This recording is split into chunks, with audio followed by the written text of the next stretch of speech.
سب سے پہلے تو آپ لوگوں کا تہہ دل سے شکریہ کہ آپ لوگوں نے مجھے سپورٹ کیا اور اسی طرح کرتے رہیے گا، میرا ساتھ چھوڑ کر کبھی نہ جائیے گا۔ اور میں آپ لوگوں کے لیے انشاءاللہ میری یہی کوشش رہے گی کہ موٹیویشنل ویڈیوز بنا سکوں اور اپنی زندگی سے بھی ریلیٹڈ کہ میں نے کیا کیا پرابلم صحیح ہیں اور ان سے کیسے نکلی ہوں اور کیسے میرا اللہ نے ساتھ دیا ہے اور دعا نے میری زندگی میں کیا کیا کرشمے کیے ہیں، ہے نا؟ تو وہ سارا کچھ میں آپ سے شیئر کروں گی انشاءاللہ۔ تو سب سے پہلے تو آپ سے میں حضرت عثمان علیہ السلام کا ایک قصہ، سچا قصہ بیان کروں گی، اور اس کے بعد میں اپنا ایک سچا قصہ بیان کروں گی کہ کس طریقے سے میری جان دعا نے بچائی۔ دیکھیے، سب سے پہلے تو ہم لوگوں کو خود کے لیے دعا کرنی چاہیے، بہت زیادہ دعا کرنی چاہیے، کیونکہ دعا جو ہے وہ نصیب کو بھی بدل دیتی ہے۔ دیکھیے، موت جو ہے وہ اٹل ہے اور اپنے وقت پر آنی ہی آنی ہے، لیکن دعا ایک ایسی چیز ہے جو کہ موت کو بھی ٹال سکتی ہے۔ اور بحیثیت مسلمان ہمیں اللہ پر، اس کی کتابوں پر، اس کے رسولوں پر اور نماز پر پورا کامل ایمان رکھنا چاہیے، تبھی ہم مسلمان ہیں۔ دیکھیے، دعا ہمیں بہت زیادہ کرنی چاہیے، کیونکہ دعا ہی ایک ایسی واحد چیز ہے جو اللہ تعالیٰ کو بہت زیادہ محبوب ہے، اور دعا سے ہی ہماری قسمت بدل سکتی ہے۔ اور ہمیں چاہیے کہ ہمیں ایک دوسرے کے لیے بھی بہت زیادہ دعا کرنی چاہیے، کیونکہ جب ہم ایک دوسرے کے لیے دعا کرتے ہیں تو اللہ تعالیٰ یہ دیکھتا ہے اور بہت خوش ہوتا ہے کہ یہ میرا بندہ اپنے ان بھائی بہنوں کے لیے بھی دعا کر رہا ہے جو یہاں نہیں ہیں، یا جن کو کوئی بھی پرابلم ہے ان کے لیے دعا کر رہا ہے، یا پھر آپ اپنے لیے جو بھی اللہ سے مانگتے ہیں اچھا، وہ اپنے بہن بھائیوں کے لیے بھی مانگیں، یعنی اپنے مسلمان بھائیوں کے لیے بھی مانگیں، تو اللہ تعالیٰ کو یہ بہت زیادہ پسند آتا ہے۔ اللہ تعالیٰ آپ کو بھی بخش دیتا ہے، اور جس کے لیے آپ دعا کر رہے ہیں اس کو بھی بخش دیتا ہے۔ ایک دعا ہی ایسی واحد چیز ہے جو ہماری قسمت کو بدل سکتی ہے، یعنی ہمارے نصیب میں جو نہیں لکھا ہے نا، اگر ہم دعا کرتے ہیں اور کرواتے ہیں تو اللہ تعالیٰ ہمیں وہ بھی دے دیتا ہے۔ تو دعا میں بہت زیادہ اثر ہے، بہت زیادہ طاقت ہے۔ اب میں آپ لوگوں سے وہ واقعہ شیئر کرتی ہوں کہ حضرت سلیمان علیہ السلام جو ہیں وہ اپنے وقت کے بادشاہ تھے، اور اپنی جگہ پر جہاں وہ تھے وہاں کے حکمران تھے۔ تو ان کے نیچے جو وزیر تھے، تو وہ ایک محفل میں بیٹھے تھے، اور وہ وزیر آئے اور ان سے کہنے لگیں کہ یا حضرت، میرے بیٹے کی کل شادی ہے اور آپ میرے بیٹے کی شادی میں ضرور آئیے گا۔ تو انہوں نے کہا ٹھیک ہے، مطلب انہوں نے وعدہ کر لیا کہ ٹھیک ہے میں آؤں گا، اور پھر وہ وہاں سے چلے گئے۔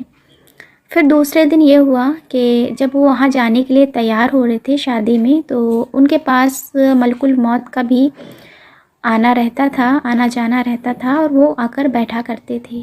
تو اسی وقت وہ بھی وہاں پر تشریف لے آئے اور انہوں نے سلام عرض کیا اور وہاں پر بیٹھ گئے۔ پھر انہوں نے پوچھا کہ یا حضرت آپ کہاں جا رہے ہیں؟ تو انہوں نے بتایا کہ میرے فلاں وزیر کے بیٹے کی شادی ہے اور میں وہاں جا رہا ہوں۔ تو ملک الموت یہ کہنے لگے کہ یا حضرت، ابھی میں بھی ادھر ہی جا رہا ہوں،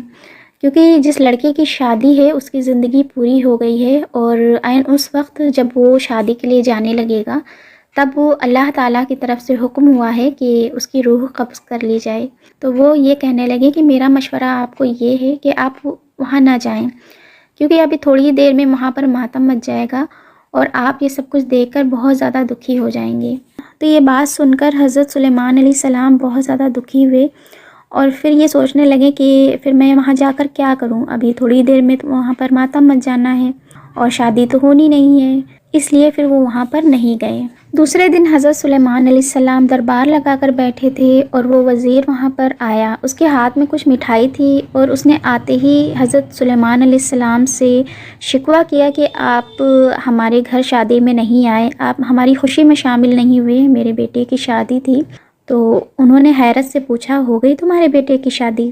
تو اس نے کہا کہ ہاں ہو گئی، اسی لیے میں یہ مٹھائی آپ کے لیے لایا ہوں۔ تو وہ بہت حیران ہو گئے، کیونکہ ایسی کوئی بات تو نہیں سنی تھی انہوں نے۔ تو اس کے بعد انہوں نے ملک الموت کو طلب کیا اور ان سے کہا کہ کل آپ نے میرے ساتھ غلط بیانی کی۔ تو وہ ان سے کہنے لگے نہیں، جو آپ کہہ رہے ہیں وہ بھی صحیح ہے، اور جو کل میں نے کہا تھا وہ بھی صحیح ہے۔ دراصل بات یہ ہے کہ جب میں وہاں اللہ کے حکم سے روح قبض کرنے کے لیے گیا، اسی وقت اللہ کا حکم ہوا کہ اس کی زندگی بڑھا دی گئی ہے اور تم اس کی روح قبض نہ کرو اور واپس چلے آؤ۔ دراصل ہوا یہ تھا کہ وہ جس وقت جا رہا تھا اسی وقت وہاں پر ایک بوڑھی عورت آئی اور وہ کہنے لگی کہ کچھ کھانا مجھے کھلا دو، میں بہت بھوکی ہوں، میرا پیٹ بہت بھوکا ہے۔ تو انہوں نے کچھ کھانا جو وہاں کے بادشاہ تھے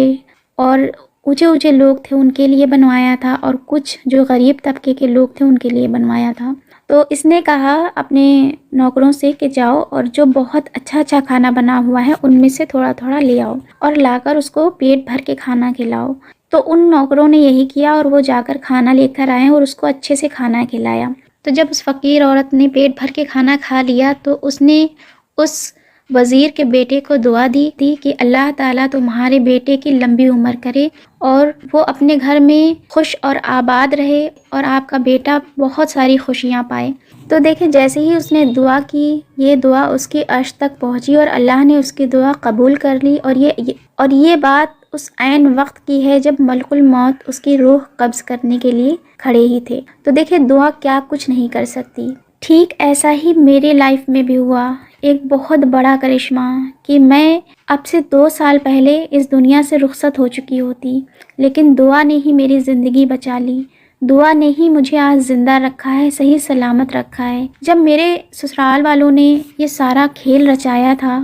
اور مجھ پر کالا جادو کروایا مجھے جان سے مارنے کے لیے، تو یہ سارا کچھ جب ہوا تھا تو اس سے پہلے بھی کچھ باتیں ہوئی تھیں، جو باتیں میرے والد صاحب نے میری والدہ سے بتائیں اور یہ باتیں میرے والدین کے دل میں کھٹک گئی تھیں۔ اسی وقت میری والدہ نے اپنی جھولی پھیلا کر اللہ سے دعا کی تھی، کیونکہ اس وقت بہت ساری ظلم میرے اوپر ہو رہے تھے اور میں بھوکی پیاسی روتی رہتی تھی اس گھر میں، ان سب کے بیچ میں اکیلی تھی۔ تو اللہ تعالیٰ سے میری ماں نے دعا کی تھی کہ یا اللہ میرا بچہ ان لوگوں کے بیچ اکیلے ہے،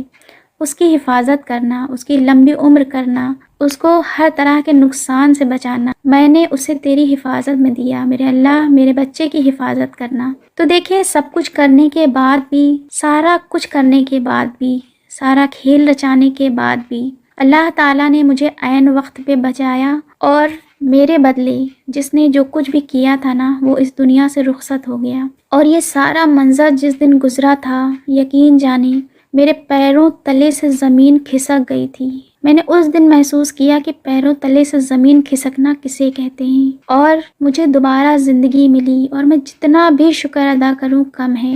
میں بھی پڑھ رہی تھی، میں بھی دعائیں کر رہی تھی، اور میں نے اس ٹائم تہجد پڑھ کر اللہ سے دعائیں کی تھی، اور اللہ نے میری ماں کی دعا قبول کی اور میری دعائیں قبول کی۔ تو دعا نے ہی آج میری زندگی بچا کر رکھی ہے، اس لیے دعا آپ لوگ کیا کریں میرے لیے، میں آپ سب کے لیے دعا کرتی ہوں۔ اللہ تعالی ہمیں ظالموں کے شر سے بچائے، ہر پریشانی مصیبت سے بچائے، جن کی اولاد نہیں ہے اللہ تعالیٰ ان کو اولاد سے نوازے، جو بیماریوں میں مبتلا ہیں اللہ تعالیٰ انہیں بیماری سے شفا عطا فرمائے،